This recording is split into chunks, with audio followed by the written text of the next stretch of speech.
Carlino. And another turnover for St. Peter's. Yeah, Carlino just seems to be having a lot of troubles here with his outlet passes so far. It might be time for someone to take a couple steps closer and maybe shorten it up a little bit so that he doesn't have to make a longer outlet pass like the few that he's nearly botched here today, and then that one that he threw right out of bounds. You're right, Joe. The Marauders have gotten good and bad from Carlino. Saves like that, and then passes like the one you just saw. Good save there on a shot by number 15, Max Hall. But now it's on Carlino to try and make an accurate pass again, and here he comes out with the ball. Not very aggressive riding here by MKA. 30 seconds to go in the first quarter. Time winding down as the Marauders bring it up with TJ Small. Small to McIntyre. Now Hennigren with it. Trying to find a lane for a shot, bringing in, backing down his man like he's posting him up. And now a pass goes free, rolling out of bounds, chasing after it is DeMartin. Let's see if we can't see if we got there in time. We'll tell you as soon as we know. Yeah. It looks like Montclair Kimberly ball as the clock winds under 10 seconds to go in the first quarter. Pass cross field, mishandled by number 40, Eric Zug. But he picks it up in time, now being checked, and eventually the ball comes loose but picked up by Fennelly. And there is the horn signifying the end of the first quarter here in Jersey City, New Jersey. So after one, here at Father James F. Keegan SJ Field, the score is the St. Peter's Prep Marauders 3, the Montclair Kimberly Academy Cougars 1. And, well, I'd be lying if I said it was the most pretty first half of lacrosse. There was some sloppy play really coming from both sides there, Mark, but overall it went pretty well for St. Peter's Prep. They were able to control the ball for most of the time on offense. They got a lot of scoring opportunities, and they, as you see there on the scoreboard, two of them were able to find the back of the net. Three of them, rather. Two of them by Christian Hedengren, the outstanding junior attackman, now with 19 goals, 24 points on the season for St. Peter's, leading the way in both of those categories. Yeah, to be honest, Joe, I think the play out there today has kind of reflected the weather and the day itself. But you're absolutely right. Hedengren is St. Peter's top scorer this year, and he's reflected that in the way he's played today and the way that St. Peter's has gotten the ball with the opportunity to score. Mm-hmm.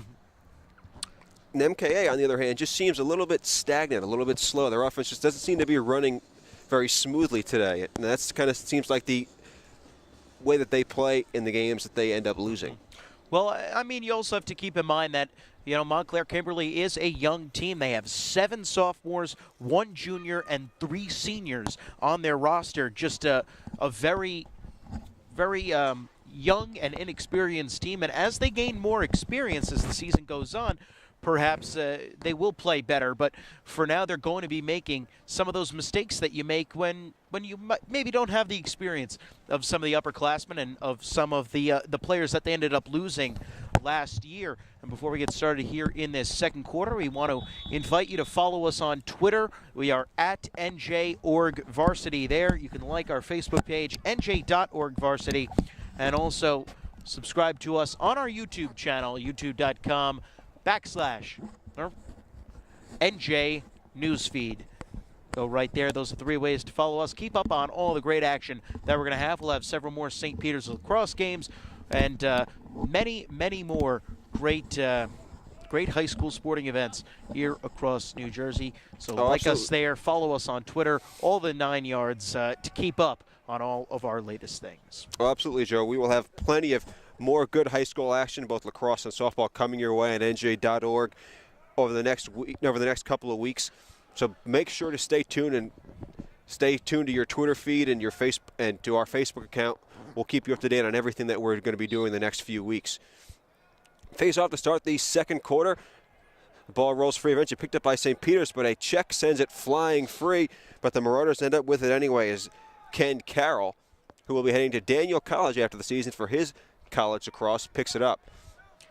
And you know, I like the way that St. Peter's has aggressively gone after a lot of ground balls so far here early in this game. They're going to defeat this Montclair Kimberly team.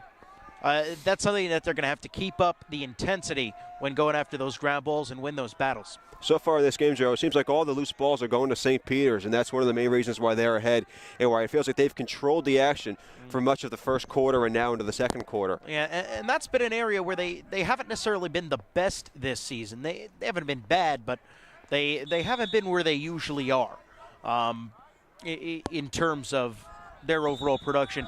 And going after those grab balls a little more aggressively is something certainly that will be beneficial to them. Barbary with it now, trying to fight his way in front of the goal. Fires it, but it goes wide and misses the stick of Hennegren. Comes out of bounds right in front of us. Yeah, I think he was shooting it at you.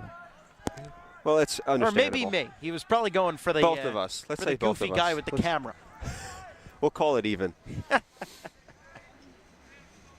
You must have heard what we were saying about him earlier. I was going to say. I don't remember saying anything wrong about Barbieri. No, of course not. We're just being facetious. Barbary with it now, back to the top two to Martin. St. Peter's already up 3-1 here early in the second quarter, trying to make it 4-1. Nice move there by DeMartin, now fighting in, but good defense. Gives it up to number 11, Hipple, but the shot looked like it hit off the leg of the goaltender and bounced right back to the Marauders. That one rang the post. Hipple with it now.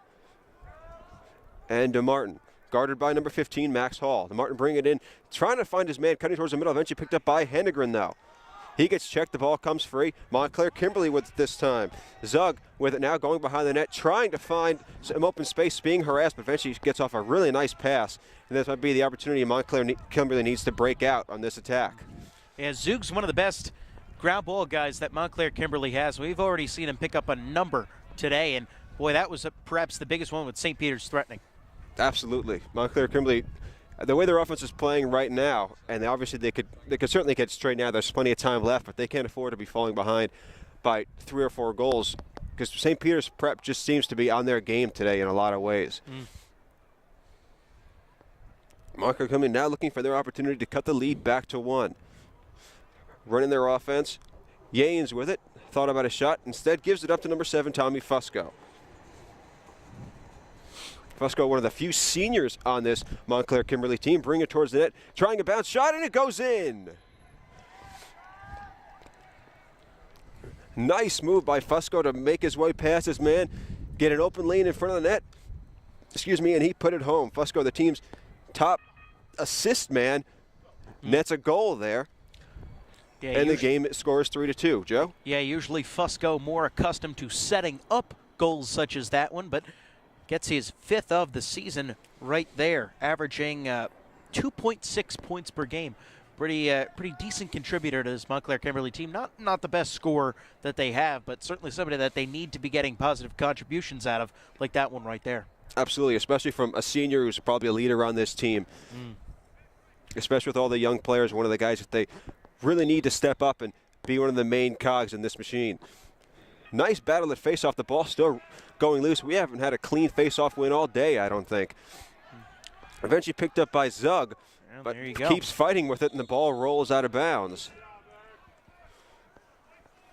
And with the whistle, we hear white ball. That means Don Bosco has possession. I believe you mean St. Peter's. I'm sorry, St. Peter's. My mistake. You're going into. I was jumping ahead to some of our future games, some of the games we will be covering in the future. So you're pretending that it's a few days from now.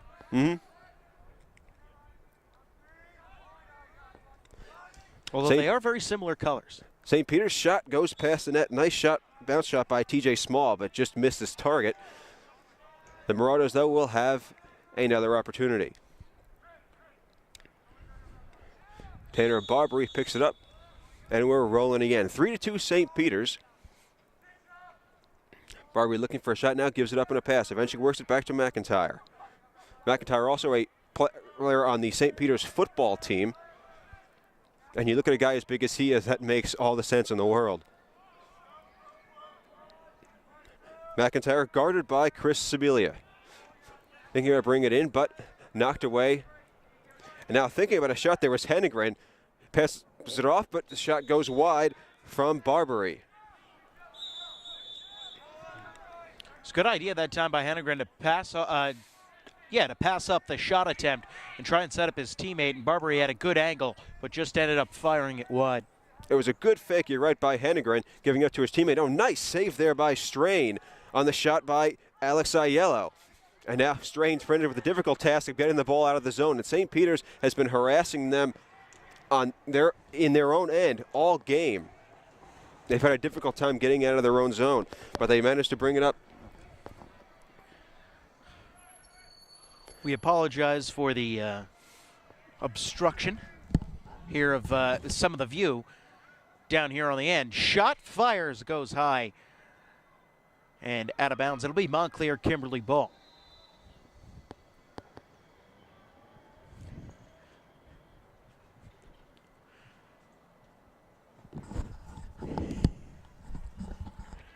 Sorry about that, folks. Had a technical problem. That's all right. I Needed took to be over taken for 2 care seconds. of. Okay. He gave him a quick preview of the second half. Mm-hmm. Well, see, that's the great thing about having a guy like you here, Joe. I know if there's something I need to go take care of for a second, you will not be let on the side down. Well, that's why they keep me around. Hall with it now for Montclair Kimberly. The Cougars with an opportunity to tie this game, but shot goes wide there. And Montclair Kimberly will taking out of that corner that has been obstructed from our view. We apologize for that.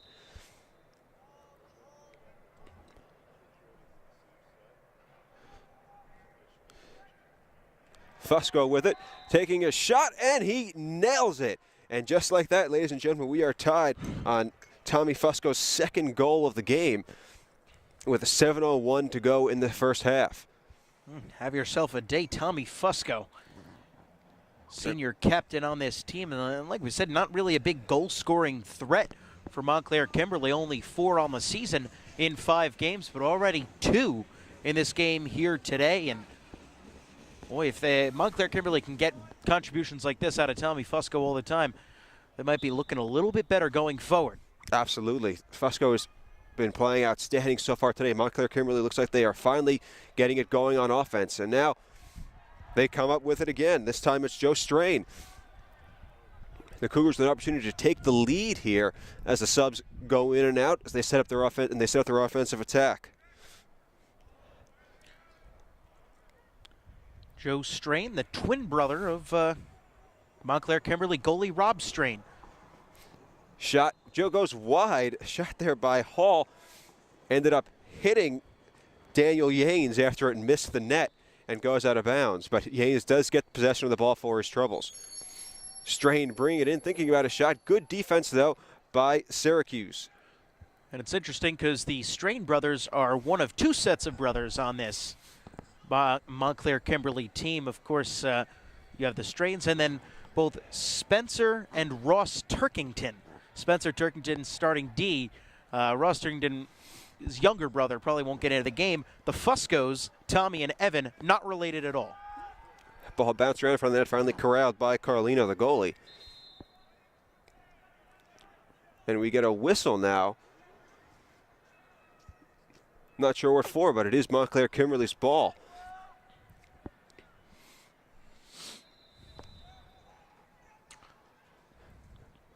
Fusco with it as the Cougars set up their attack. Defended by Devin Syracuse. Syracuse coming from has a good pedigree in that family as his brother plays across at Denver, one of the top college lacrosse programs in the country. Max Hall with it, defended by 2 players from St. Peter's. Trying to find a lane, being checked there, and the ball comes loose. We have a flag, though, go down. And it looks like Montclair Kimberly will be going a man up. See who the guilty party is. Evident that it is a slashing penalty. So that's 30 seconds for Montclair Kimberly. So prime opportunity here with the game tied for MK to take their first lead of this game that they can end up converting on the man-up opportunity. They have an opportunity not only to establish a lead here, Joe, but to really get a stranglehold on the momentum in this game. They've already scored the last 2 goals. They could score their 3rd in a row here, put them ahead. They could really be in control, especially with about 5 minutes to go before halftime. just working around, making sure they get a good shot. Shot by Fusco, bounces around in front of the net. St. Peter's players fighting for it, and we get a whistle. And St. Peter's will get possession. Quick pass there. Nice job by Carlino getting the pass off as the Montclair Kimberly players were getting set up before they would have a chance to set up a defense. Now a long pass, trying to hit Brendan Popovich. It goes bouncing over his head and comes right to Connor Kirkwood. So that looked like it was going to be another bad pass from Carlino. It ended up being a perfect toss as it came on the bounce to Kirkwood. And now St. Peter's Prep waiting out the last of that penalty before they start their offensive attack. Just about 4.5 minutes to go here in this second half. And this is exactly what Prep needed, was to get the ball back in their attacking end and then just start firing shots away at Strain like they were in the first quarter. Absolutely. St. Peter's really peppered Strain in the first quarter. The last few minutes, Montclair Kimberly's kind of controlled the action. But St. Peter's looking to get back to the game plan that they started the game with that got them a 3-1 lead. Tight defense there by Zug on Hennegren. Hennegren running around trying to find an open lane, thinking about shooting, still thinking about it. Defended now by number 27, Ethan Fusco. Now another flag goes down. Yeah, Hennegren was slashed pretty good behind the net and went down. We got a nice good angle at it at this camera. So he was coming right around the back. He just ended up getting slashed, went down, and now it's going to be Prep going to man up. And just like that, Joe, 1 minute ago it was man up for Montclair Kimberly. They looked like they were going to grab the momentum in this game. But now it's St. Peter's turn with a man up, and they could retake the lead here. 3:50 to go in the first half. Even at 3 between St. Peter's Prep and Montclair Kimberly Academy here in Jersey City, New Jersey. DeMartin has it behind the net. Defended by Spencer Turkington. Fast thinking about a shot there was number 10, Tanner Barbary. Now Barbary with it again. Hennegren with it. Fires one. Great save, though, by Rob Strain. A fantastic save and a quick outlet pass. And just like that, Eric Zug has Montclair Kimberly on the attack. We get a whistle there, and it appears it is a timeout for Montclair Kimberly with 3:26 to go. So a great save by Strain becomes an offensive opportunity for Montclair Kimberly. And, Joe, these teams are nothing if not even matched right now. Yeah, well, we've seen a lot of great plays from the goalies. They've also made, their fair share of mistakes. But let me tell you, that last save by Rob Strain was really something special. That was a wicked shot that was coming at him, and was able to get his stick up and just catch it right in the pocket. Very impressive there, not even to have it bounce off and go anywhere. But so far, this is pretty much what we thought we'd end up seeing out of these teams.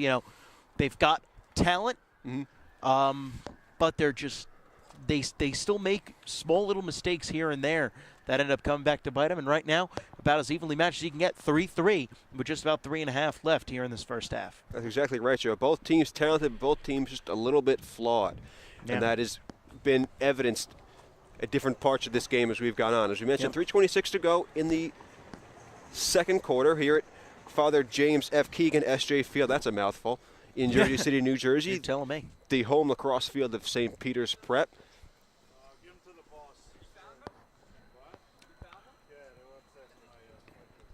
Both teams still in their timeout. Montclair Kimberly will have the ball when they come out of this timeout. And, Joe, one of the things you really gain an appreciation for